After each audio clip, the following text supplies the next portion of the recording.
Estar aqui relembrando os tempos que eu estive aqui nessa igreja. Aqui está marcando 8h57, é isso? Tá certo? Ok. Então, eu quero estar primeiramente agradecendo, porque nós vamos estar falando sobre humildade. E essa palavra, antes mesmo dela começar, ela já começa com uma atitude de humildade, que foi o irmão Erasmo ter me cedido a tribuna.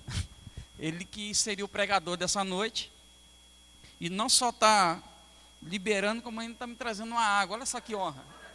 Você pode aplaudir pela vida do irmão Erasmo? Isso é dupla honra. Eu não sou Eliseu, mas estou recebendo dupla honra.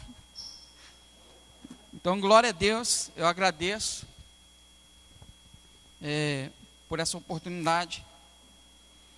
E eu gostaria de estar lendo, né, o tema, que é Atos 20, 19.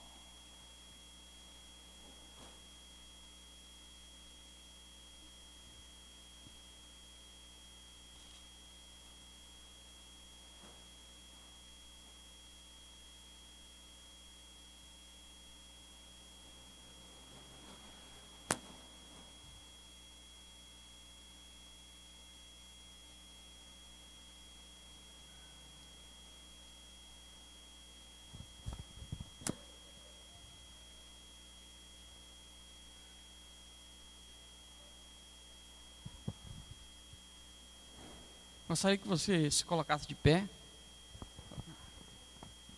Atos 20,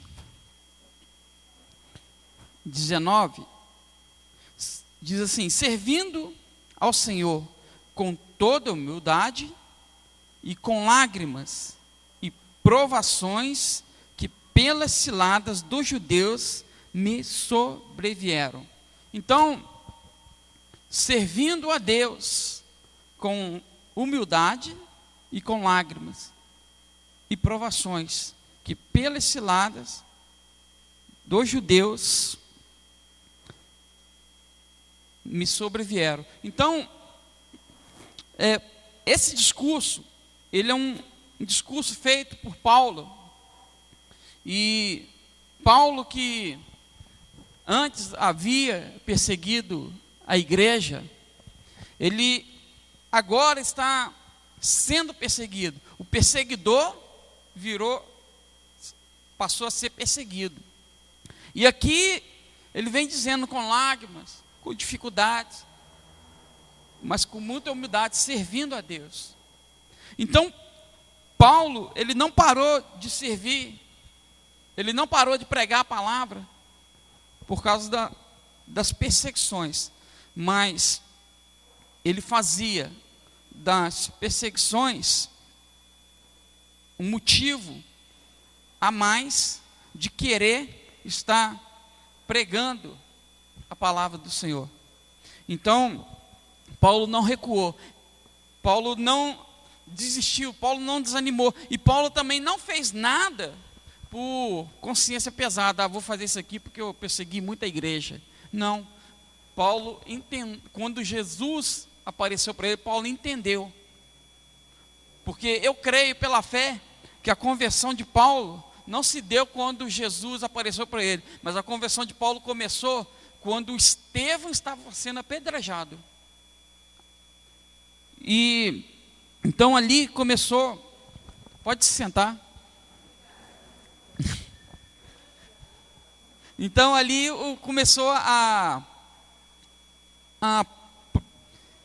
ali Paulo começou a ter quebrantamento, porque eu creio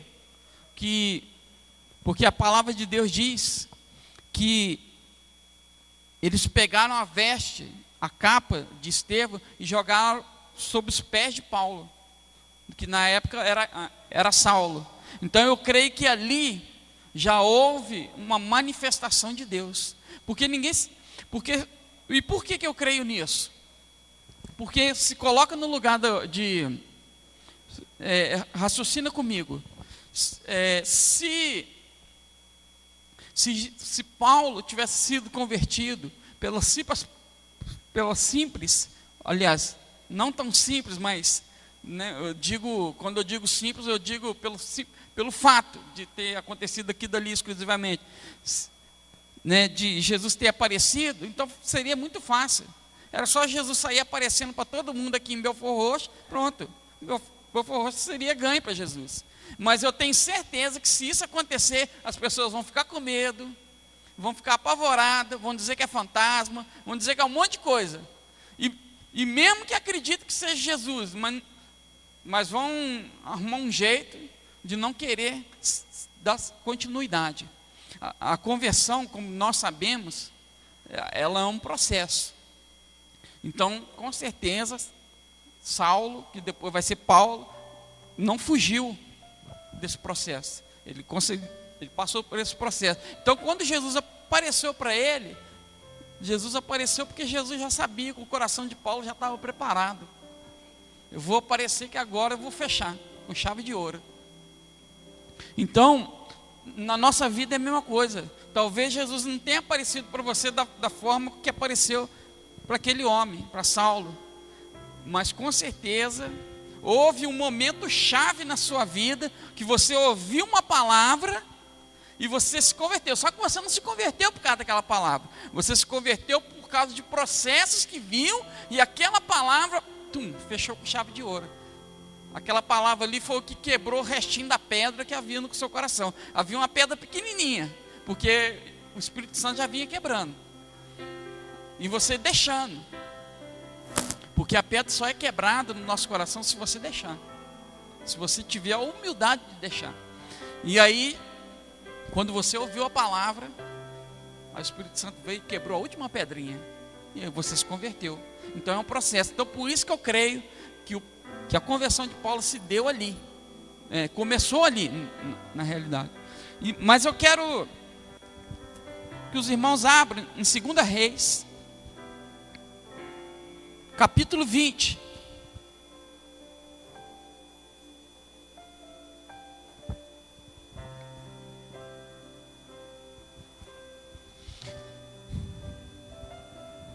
Segunda Reis, capítulo 20, diz assim: porque naquele tempo, Ezequias, filho de Ezequias, ficou doente, a morte. O profeta Isaías, filho de Amós, veio a ter com ele e lhe disse: assim diz o Senhor, põe em ordem a tua casa, porque morrerás e não viverás. Então o rei virou o rosto para a parede e orou ao Senhor, dizendo: lembra-te agora, ó Senhor, te peço, de como tenho andado diante de ti, com fidelidade e integridade de coração, e tenho feito o que era reto aos teus olhos. E Ezequias chorou muitíssimo. E sucedeu que, não havendo Isaías ainda saindo do meio do pátio, veio a ele a palavra do Senhor dizendo: volta e dize a Ezequias, príncipe do meu povo, assim diz o Senhor Deus, de teu pai Davi: ouvi a tua oração e vi as tuas lágrimas. Eis que eu te sararei, ao terceiro dia subirás à casa do Senhor. Acrescentarei aos teus dias 15 anos, e das mãos do rei da Síria te livrarei, a ti e a esta cidade, e defenderei essa cidade por amor de mim e por amor do meu servo Davi. Amém? Até aí. Glória a Deus. Põe a mão no seu coração. Eu quero orar. Deus, essa é a tua palavra, Senhor Deus. Fale mais uma vez ao meu coração. Fale o coração da tua igreja, meu Pai. Manifesta, Senhor Deus, aquilo que o Senhor quer que a tua igreja, que todos nós venhamos estar ouvindo. Eu apenas estou emprestando a minha voz, mas é a boca do Senhor que está falando nesse momento. E eu não sou apenas uma pessoa que fala, mas eu quero ser o primeiro ouvinte, meu Pai, ouvir a tua palavra, meu Pai. Deus, manifesta a tua glória no meio de nós, meu Pai, através da tua palavra, em o nome do Senhor Jesus. Amém?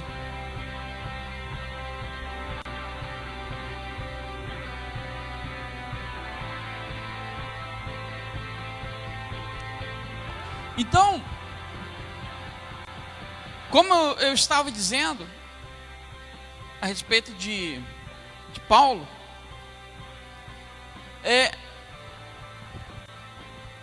existem situações na nossa vida que elas nos fazem parar e pensar naquilo que fizemos, naquilo que construímos, naquilo que deixamos de fazer, mas que era para ter sido feito. Então o rei Ezequias aqui, ele também foi um grande personagem dessa questão da humildade. O rei recebeu uma palavra do profeta Isaías, dizendo: olha, põe em ordem tudo lá, conversa com seus parentes, conversa com todo mundo, conversa com seus funcionários no palácio, prepara os príncipes, porque você vai morrer. Mas ele não queria morrer, ele queria viver um pouco mais. Ele queria estabelecer algo no seu reinado, que até esse momento ele ainda não havia conseguido. E quando ele recebe essa palavra de que vai morrer, ele pensa assim: agora acabou, não vou ter mais tempo. Mas aí, o que ele faz? Ele ora, ele chora, ele se humilha. O que nós fazemos quando nós recebemos uma palavra ruim? Algo que a gente não quer ouvir, algo que nos traz até uma certa tristeza. O que nós fazemos? A palavra de Deus também fala que bom é aguardar em silêncio a salvação do Senhor. Quando quem diz isso está no livro de Jeremias. E Jeremias, quando ele diz isso, Israel estava passando por uma grande dificuldade, estava sendo escrava. E ele diz isso: bom é aguardar em silêncio a salvação do Senhor. Mas esse silêncio não é um silêncio de você ficar simplesmente quieto com a sua boca fechada, mas é um silêncio da murmuração. É não ficar reclamando, é não ficar lamentando. O rei Ezequias, ele não recebe essa palavra e começa a reclamar de Deus. Ele não começa a falar mal de Deus. Ele não começa a falar mal da igreja. Ele simplesmente ora e chora muito. Deixa eu te dizer algo. Deus é o único ser no mundo que pode mudar um quadro de morte para a vida. Não adianta você reclamar do que você fez ou deixou de fazer. E nem adianta também reclamar com Deus. Porque se nós tivermos que morrer, nós vamos morrer, não tem jeito. Se Ezequias tivesse que morrer aqui, ele ia morrer. Mas, como na palavra de oferta aqui foi falado, o rei Davi, ele descobriu um segredo sobre Deus. Ele descobriu que um coração aquebrantado, Deus jamais resistiria. Você acha que Davi diversas vezes não quebrantou-se diante de Deus para conseguir algo dele? Se eu me quebrantar, eu vou conseguir. Mas se quebrantar vai muito mais além de chorar. Porque chorar não é sinônimo de literalmente quebrantamento, não. Eu garanto para você que muita gente chorou quando viu o Brasil perder para a Alemanha de 7-0. Mas aquilo ali foi quebrantamento? Talvez muito aqui tenha chorado também. Mas foi quebrantamento? Não. Mas choraram muito. Tem gente que deve ter chorado de soluçar. Tinha uma torcedora que deu pena. Quando eu vi, focaram assim, e o cinegrafista procura assim, ó, quem está chorando, desesperado. Mas é quebrantamento? Não. Então, o choro, por si próprio, não significa que alguém está sendo quebrantado. Na realidade, o quebrantamento ele é percebido pelas atitudes daquela pessoa. Pelas nossas atitudes. Se percebe claramente uma pessoa quebrantada. Ela não precisa estar chorando. Você não precisa estar chorando para as pessoas verem que você está quebrantado. O quebrantamento, ele traz choro. Porque ele mexe com as suas emoções. Mas ninguém precisa ver você chorando. Porque a atitude do quebrantamento é suficiente para alguém perceber isso. E o verdadeiro quebrantamento tira Deus do trono. O que você faz que você acha que está tirando Deus do trono?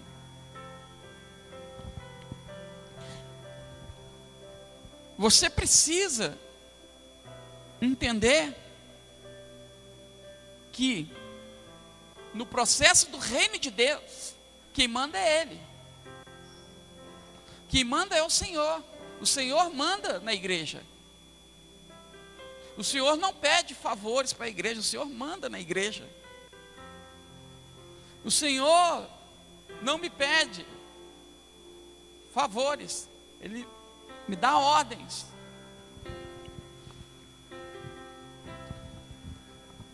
Então, cabe a mim, cabe à igreja acatar essas ordens, mas não porque Deus é poderoso, Deus vai nos matar, Deus tem todo o poder, não, mas porque você sabe que tudo que você é de bom, tudo que você viveu de maravilha, foi o Senhor que te proporcionou cada momento. Então, a obediência, ela não se dá por medo ou por obrigação, ela se dá por amor e gratidão. Se você fizer um balanço da sua vida, você vai ver que Deus não tem culpa de nada de errado que deu, mas tem culpa de tudo que deu certo. Então, é necessário você entender isso. Mas quando é que você entende isso? Quando você se humilha, você se quebra. Você pega o seu orgulho e põe debaixo do sapato e pisa em cima. Aí você percebe essas coisas. Porque quando você se humilha, você desce. E quando você desce, você só consegue olhar para cima. E Deus está em cima.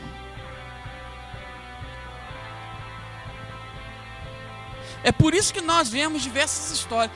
Deixa eu te dizer algo. A palavra de Deus, tudo que acontece na Bíblia, não foi por acaso, mas foi uma mensagem. José foi jogado dentro de uma cova. A cova, se olhava para o lado, parede de terra. Olhava para o outro, parede de terra. Olhava para frente, parede de terra. Olhava para trás, parede de terra. Olhava para baixo, pisando em cima da terra. Mas quando ele olhava para cima, ele via o céu. Ele via a luz. O único lugar que ele via céu, luz, era para cima. Essa história de José, ela ilustra o que eu estou falando aqui. José foi jogado na cova, mas muitos de nós precisamos pular dentro da cova. Porque quando nós estamos na cova, aí só tem um lugar para olhar. Não é nem opção, não é nem escolha, melhor dizendo, não tem outro lugar, você tem que olhar para Deus. É por isso que você tem que se humilhar, porque na humilhação você olha para cima. Na humilhação você descobre quem você é de verdade como pessoa, mas quem você precisa ser diante de Deus. Sem humilhação, não conseguimos tirar nada de Deus. Se não tiramos nada de Deus, aonde nós vamos chegar? Se nós precisamos dele. Deus, ele não nos obriga. Quando eu disse aqui que Deus manda, esse mandar é muito mais amor do que severo, porque nós não servimos um Deus que anda com chicote na mão. Nós servimos um Deus que é Pai e que ama os seus filhos.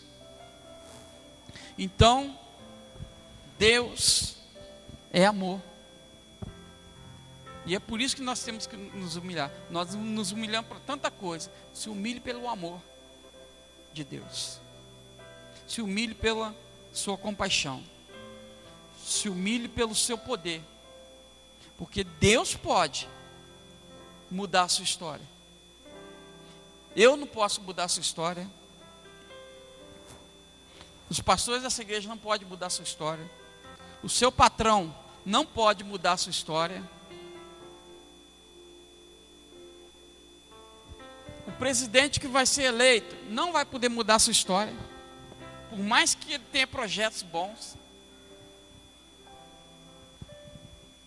Deus pode mudar a sua história e quer mudar a sua história. Mas para isso, você precisa se colocar diante de Deus. Você precisa dizer: Deus, faz tudo e não me deixa fazer nada que não seja o Senhor que esteja mandando. Amém? Glória a Deus. Que essa palavra encontre um lugar no seu coração e faça morada e produza o seu fruto em nome do Senhor Jesus. Amém? Glória a Deus.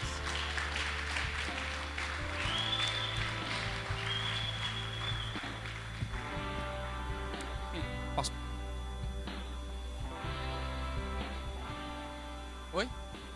9h20.